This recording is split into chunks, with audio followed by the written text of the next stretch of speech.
ओम नमः शिवाय। जिस प्रकार इस ब्रह्मांड का ना तो कोई अंत है और ना ही कोई शुरुआत है, उसी प्रकार शिव अनादि है। संपूर्ण ब्रह्मांड शिव के अंदर समाया हुआ है। आइए श्रवण करते हैं सोमवार व्रत की कथा। प्राचीन काल की बात है। एक नगर में एक बहुत धनवान साहूकार रहता, जिसके घर में धन की कोई कमी नहीं थी, परंतु उसको एक बहुत बड़ा दुख था कि उसके कोई पुत्र नहीं था। वह इसी चिंता में दिन रात लगा रहता था। वह पुत्र की कामना के लिए प्रत्येक सोमवार को शिव जी का व्रत और पूजन किया करता था तथा सायंकाल को शिव मंदिर में जाकर शिव जी के सामने दीपक जलाया करता था। उसके इस भक्ति भाव को देखकर एक समय पार्वती जी ने शिव जी महाराज से कहा कि हे महाराज, यह साहूकार आपका अन्य भक्त है और सदैव आपका व्रत और पूजन बड़ी श्रद्धा पूर्वक करता है। इसकी मनोकामना पूर्ण करे। शिव जी ने कहा, हे पार्वती, यह संसार कर्म क्षेत्र है। जैसे किसान खेत में जैसा बीज बोता है वैसा ही फल काटता है, उसी तरह इस संसार में जैसा कोई कर्म करते हैं वैसा ही फल भोगते हैं। पार्वती जी ने अत्यंत आग्रह से कहा, महाराज, जब यह आपका अन्य भक्त है और आपको अगर किसी प्रकार का दुख हो तो आपको अवश्य दूर करना चाहिए, क्योंकि आप सदैव अपने भक्तों पर दयालु होते हैं और उसके दुखों को दूर करते हैं। यदि आप ऐसा नहीं करेंगे तो मनुष्य आपकी सेवा तथा व्रत क्यों करेंगे। पार्वती जी का ऐसा आग्रह देख शिव जी महाराज ने कहने लगे, पार्वती, इसके कोई पुत्र नहीं है। इसी चिंता में यह अति दुखी रहता है। इसके भाग्य में पुत्र न होने पर भी इसको पुत्र प्राप्ति का वर देता हूँ, परंतु यह पुत्र केवल 12 वर्ष तक जीवित रहेगा। इसके पश्चात वह मृत्यु को प्राप्त हो जाएगा। इससे अधिक और मैं कुछ नहीं कर सकता। यह सब बातें साहूकार सुन रहा था। इससे उसका न तो प्रसन्न हुआ और न ही कुछ दुख हुआ।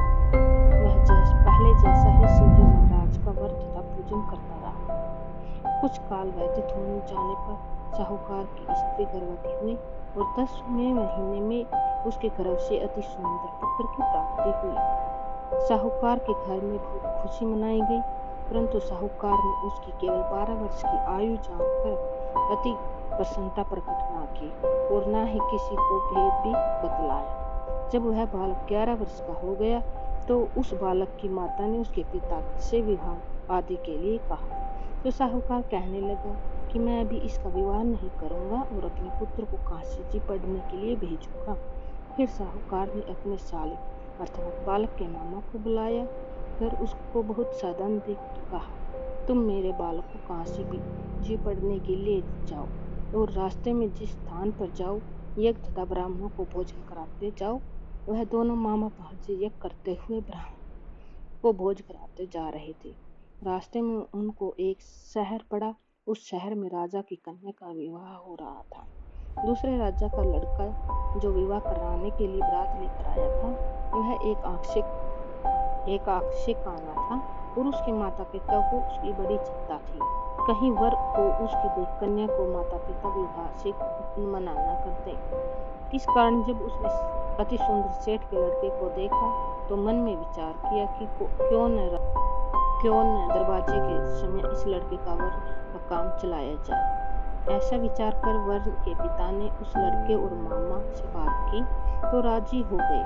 फिर उस लड़के को वर के कपड़े पहनाकर तथा घोड़ी पर चढ़ाकर दरवाजे पर ले गए और सब कार्य प्रसन्नता से पूर्ण हो गया। फिर वर के पिता ने सोचा कि यदि विवाह कार्य भी संपन्न इसी लड़के से करा लिया जाए तो क्या बुराई है। ऐसा विचार कर लड़के और मामा से कहा, यदि आप फेरों का काम और कन्यादान के काम को भी करवा दें तो आपकी बड़ी कृपा होगी और मैं इसके बदले आपको बहुत साधन दूंगा। तो उन्होंने स्वीकार कर लिए और विवाह कार्य भी बहुत ही अच्छी तरह से संपन्न हो गया।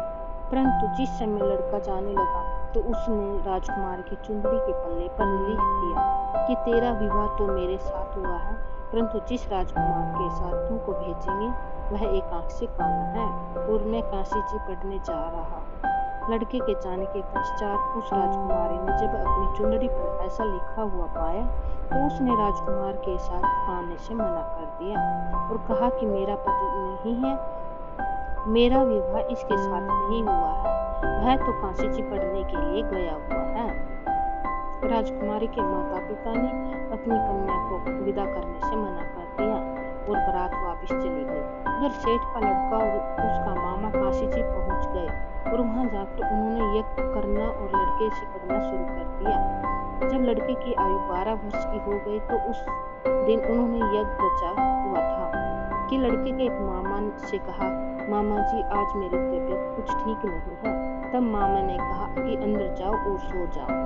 लड़का अंदर जाकर सो गया और थोड़ी देर में उसके प्राण निकल गए। जब लड़के के मामा ने आकर देखा कि वह मुर्दा पड़ा है तो उसको बड़ा ही दुख हुआ और उसने सोचा कि अगर मैं अभी रोना पीटना मचा दूंगा तो यह कार्य अधूरा रह जाएगा।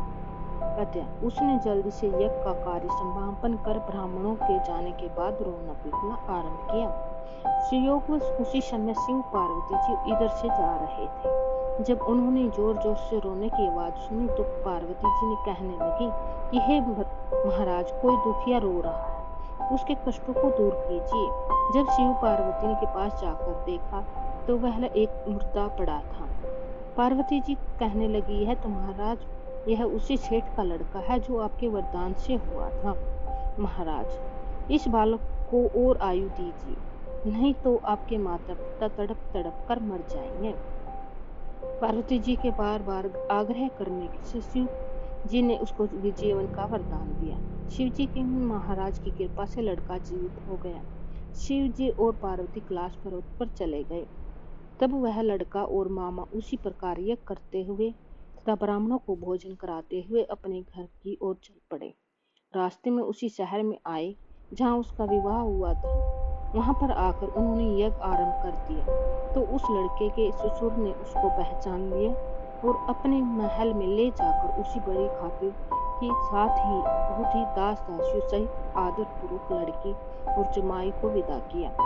जब वह अपने शहर के निकट आए तो मामा ने कहा, मैं पहले तुम्हारे घर जाकर खबर दे देता हूँ। जब उस लड़के का मामा घर पहुंचा तो लड़के के माता पिता छत पर बैठे थे और यह प्रण कर रखा था, यदि हमारा पुत्र सकुशल लौट आया तो हम राज खुशी नीचे आ जाएंगे, नहीं तो छत से गिरकर अपने प्राण खो देंगे। इतने में उसी लड़के के मामा ने आकर यह समाचार दिया कि आपका पुत्र आ गया है, तो उसको विश्वास नहीं हुआ। तब उसके मामा ने स्पष्ट कहा कि आपका पुत्र अपनी स्त्री के साथ बहुत सारा धन लेकर आया है। तो सेठ के आनंद के साथ उसका स्वागत किया और बड़ी प्रसन्नता के साथ रहने लगे। इसी प्रकार जो कोई भी सोमवार के व्रत को धारण करता है अथवा इस कथा का पढ़ता सीखता सुनता है, उसी समस्त मनोकामना पूर्ण होती है। उम्मीद है कि आपको सोमवार की व्रत कथा अच्छी लगी होगी। धन्यवाद। ओम नमः शिवाय। ओम नमः शिवाय।